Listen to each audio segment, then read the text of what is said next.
Welcome to Venture, the world of small business and big ideas. We welcome Viridian Spirits founder, president, and CEO Jared Gerfine to the program. Absinthe, nicknamed the Green Fairy for its hallucinogenic spirit. In the 1800s, the elixir was all the rage in Paris, but by the early 1900s, it was banned in the U.S. and France, a victim of the wine industry's smear campaign, prohibition, and the drink's unsavory reputation. It was rumored to have driven Vincent van Gogh to cut off his ear. Now, the Little Green Fairy has returned again, becoming a fixture at cocktail bars. You may have seen the drink being prepped at your local speakeasy. It's called Luching. You can thank Viridian Spirits founder Jared Gerfine for bringing her back.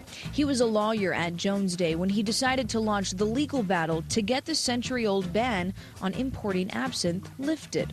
The U.S. Department of Agriculture was concerned about a chemical found in a key ingredient, wormwood. He worked with his master distiller, Ted Bro, to develop an absinthe that had acceptable amounts of wormwood in it. We produce absinthe exactly the way that it was done 100 years ago, using, of course, historically accurate amounts, green anise, and sweet fennel, and Artemisia absinthium, the forbidden herb, and wormwood. Turns out, the way it was always made actually met the U.S. regulatory requirements. After a lot of legal legwork in 2007, the ban was lifted. Next, Viridian set to work creating a brand. They named it Lucid. Its cat eyes peer from the bottle, sending you back to Paris's popular 19th century cabaret, Le Chat Noir. Now that Viridian has paved the way, other absinthes are entering the market. In 2008, the company says its revenue was just under $10 million. As the drink works its way into more markets, he is hoping for 20% growth next year, with a little help from the Green Fairy, of course. Gotta love that. The Green Fairy. Jared, thanks so much for joining us. Really Pleasure. Appreciate it. You were a lawyer for some major firms, M&A lawyer, securities and corporate work. Why absinthe? Well, you know, this was a product, this was a classic case of serendipity. As you said, I worked for some pretty big firms. I worked for Skadden Arps for a bunch of years, which is a big law firm. I had a very exciting in-house job for a number of years for what is today called Virgin Media in London. And that brought me to Europe, where I actually was exposed to absinthe. And then I came back to the United States, and I was working, as you said, with Jones Day, another major U.S. mergers and acquisitions firm. And I suppose it's fair to say after one too many all-nighters, this one happened to be during the Super Bowl in 2006, when my wife and my one-year-old were planning a party that I had organized that I actually missed because I was in the office till 9 a.m., that was kind of the moment where I realized I needed to find something else to do. The morning after that gruesome all-nighter, I called a very long-time friend of mine named John Bonchik, who happens to be third generation in his family in the wine and spirits industry in the United States. I think John sensed my pain. He said, you know, if you have a good idea for a liquor, I might be able to give you sort of the support and the guidance you need. So I fired back, well, what about absinthe? And as the ball started rolling, this took on life and became a real business and a real venture. It's amazing how things get started, huh? Yes. So, okay, so you start doing that. What was the initial due diligence that you did in trying to figure out more about it? Well, you know, the first thing, you know, John did his sort of industry side due diligence, kind of quietly asking people he trusted about the concept. And I did a lot of legal due diligence. I wanted to know, was there a real reason why this product was not on shelves in the United States? Or was it that no one had bothered? Was there a legal problem? Was it a social problem? I also had to find who could make it for us. I needed my absinthe expert. So I discovered two things. One, that I could not find a single law on the books today that actually prevented absinthe from being imported or sold in the United States. And two, I found my expert. And that was perhaps the most important finding of our company. We found Ted Bro.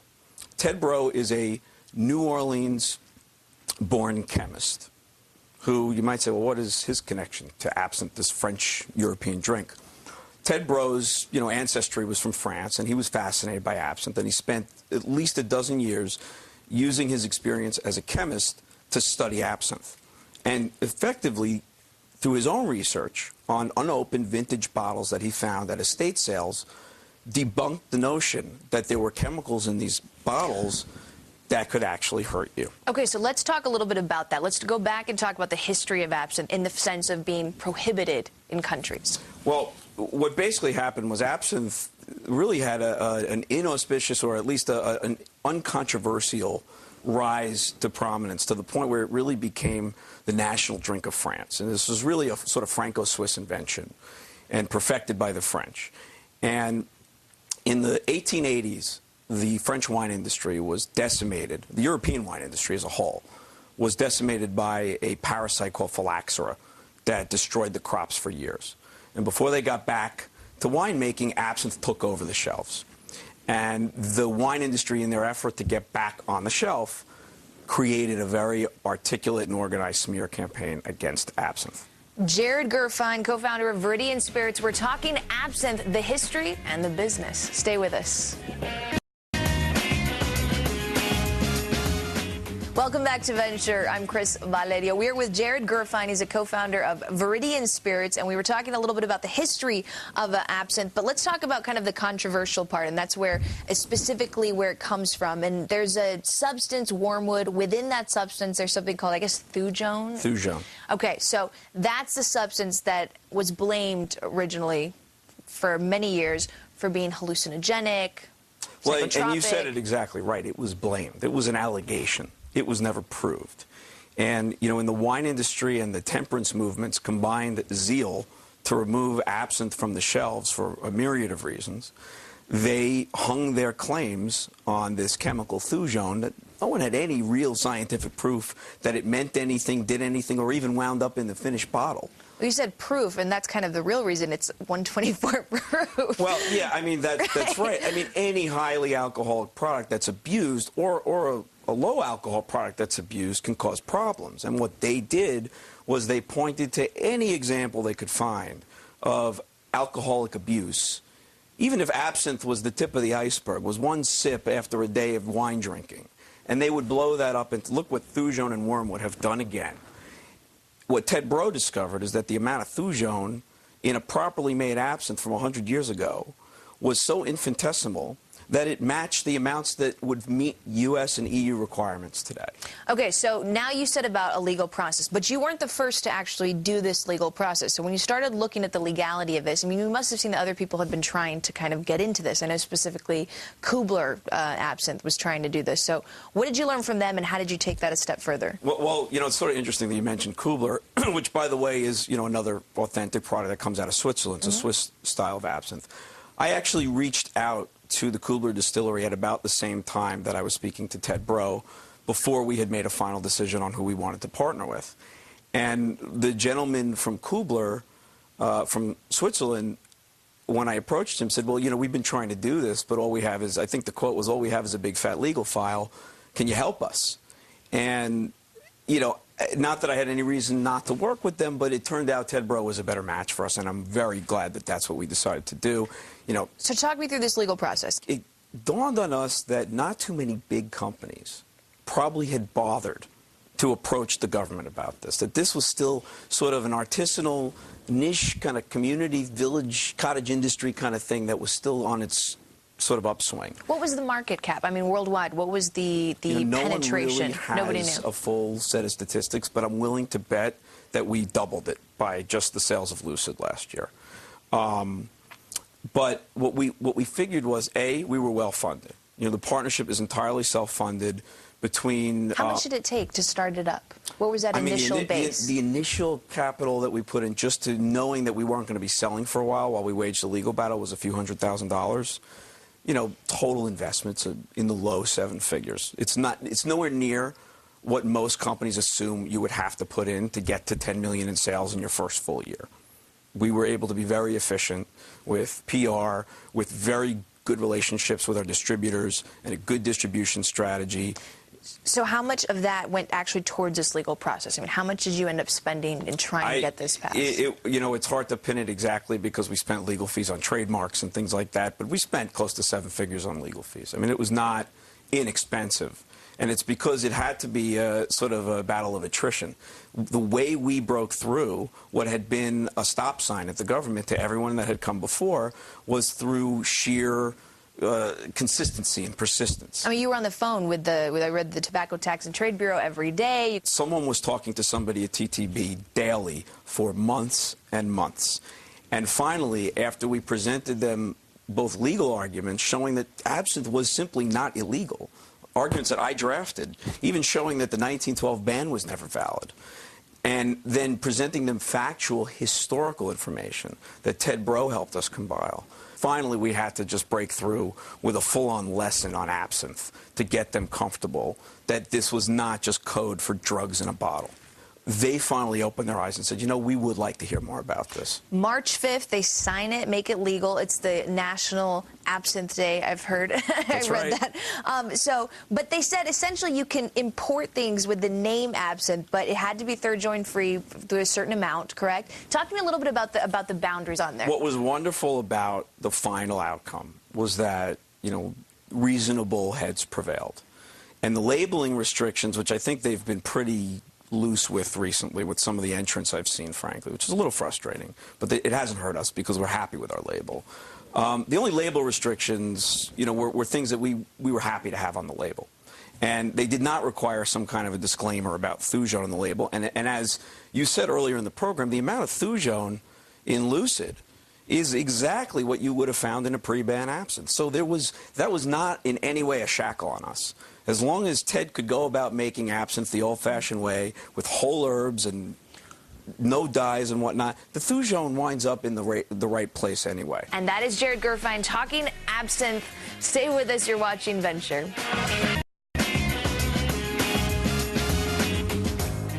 Welcome back to Venture. I'm Chris Valerio. Today we're with Jared Gerfine. He's the co-founder of Viridian Spirits, specifically the man who got absinthe into the United States of America. So we were talking about how your distillery is in France. It's got pretty historical significance. When we partnered with Ted Breaux, he was already partners with the Combier Distillery in the Loire Valley in France. The Combier Distillery is still utilizing ironwork designed by Gustave Eiffel. It is a historical landmark and a national museum in France.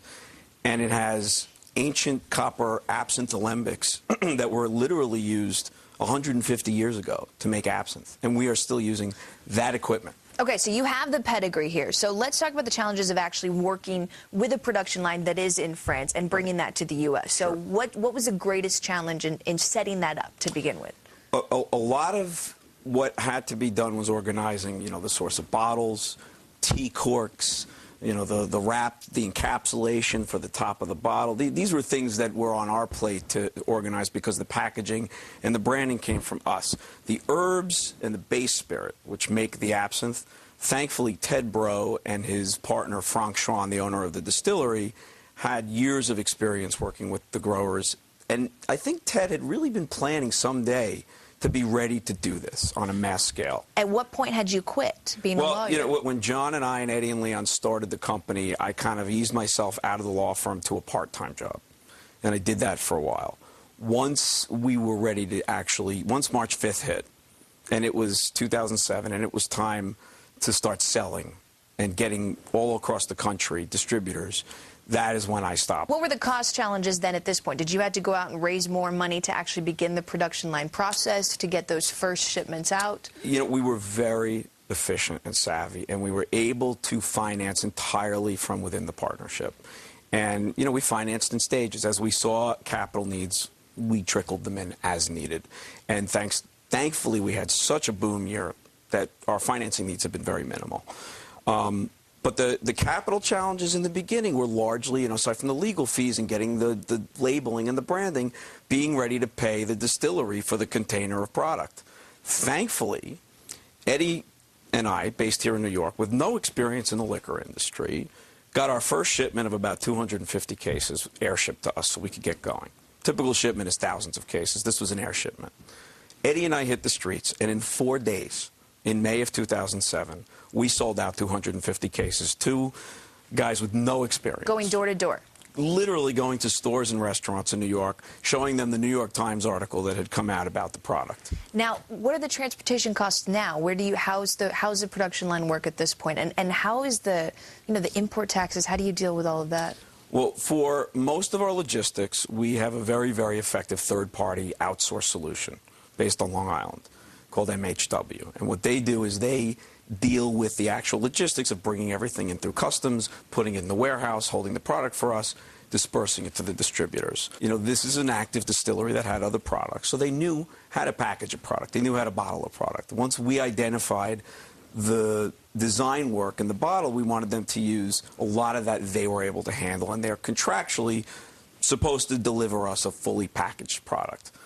Our job, and the biggest challenge for us, has been to keep all the pieces in line. Make sure he's calling the bottle maker enough, make sure the herb grower's involved. We supervise that, even though the distillery does a great job keeping everything together. So you have this production line, you get those air shipments. How did you set that price point? In the U.S. market in particular, and in many markets, you don't price up, you price backwards. You say, what shelf price do we want to hit so that we don't destroy ourselves with too little margin? And we knew if we went too high, we'd price ourselves out of any contention. So, on the other hand, we were faced with a very expensive product. This is handmade in an old distillery, and despite the fact that Ted and his partner Frank have figured out how to mass produce it, it's handmade and it's very expensive to make. So we had to find a compromise between, eating a little margin, but still pricing at an effective price that wasn't too high. Stay with us. You're watching Venture. That's Jared Gerfine, co-founder of Viridian Spirits. We're talking absinthe. Welcome back to Venture. I'm Chris Valerio. We are joined by Jared Gerfine. He's a co-founder of Viridian Spirits, and it's the company that got absinthe into the U.S., markets it, and sells it. So let's talk about the marketing. How hard is it to introduce a whole new class of alcohol into the U.S.? First of all, one of the most amazing things is how many people had heard of absinthe. So we were the beneficiaries of being the first to kind of dig into that sort of undercurrent of interest that already existed. It's why it was showing up in movies. But how did we market it? A lot of education, a lot of hands-on with a lot of bartenders using a very small staff, meant going all over the country. We deliberately worked with distributors to push this into 50 states as fast as possible. Did you have to negotiate with each state? Well, the way the distribution of spirits in the United States works is there are effectively a handful of large players that are in many, many states. And we were very fortunate, thanks in no small part to my industry partner, John's long-time relationships in the industry, to be able to tap into large distributors who could give us access to multiple states. So how many distributors do you have at this point? I don't know the actual number, but maybe it's a dozen different companies, but 2 or 3 of them control our distribution in a huge number of states. And it is worth mentioning that we recently engaged with Van Gogh Imports, the importers and owners of Van Gogh vodka, to sell for us. Which is the father of one of your founders' companies, That's right? correct. So again, these relationships, very important. Absolutely. You are getting penetration into restaurants. To give you an example, in New York City, the Waverly Inn, one of our first customers puts a traditional absinthe fountain on the table for the client, for the restaurant goer, filled with ice water, a glass, an absinthe spoon, and a sugar cube, and you do it yourself. You mix the water and the sugar into the shot of absinthe, and you consume it in the very traditional Belle Epoque style. Now, you mentioned the spoon and the specifics, so there's a whole kind of hardware into consuming this. Have you guys thought about going into the business of creating that and distributing that? We do sell these things, actually, on our website, on drinklucid.com. And we have, from time to time, the spoons especially are a very easy thing for us to hand the distributors to use as point-of-sale material. And in some cases, a less expensive version of the fountain or some of the special absinthe glasses, classic French accoutrement. And you guys are buying that abroad? And we have producers in Asia that make, a lot of this is proprietary. Some of it is stuff that we have branded for us, but yes, correct. Now, the obvious question here is you paved the way to allow this to come into the country, but that means that other companies can also sell it. And there's been a huge influx of different companies selling absinthe on the market now. So what percentage of the absinthe market would you say that you guys have at this point? We are still, by every industry report or anecdotal report we've gotten from a distributor, a good majority of all absinthe sales. I mean, in some markets, maybe 80–90%. Do you feel the competition getting greater? Yes. It's a higher price point. And you yourself said this year, you grew your $10 million in your first year, but this year you're going to be flat, perhaps even a little bit under. So how hard is it to push this in this environment? Well, the good news is the only reason that we might be a shade under our 08 number is largely a pipeline issue, because the distributors who must sell the product by law, we can't sell it, have simply been adjusting their inventory policies, which is going on in every manufacturing business. So we have every reason to believe we've just scratched the surface here. So what's your recommendation? What's your takeaway from all of this? Do not let anything stand in your way. When the government says no, go back and say, here's why you should be saying yes. That's Jared Gerfein, co-founder of Viridian Spirits. He brought absinthe. You're watching Venture.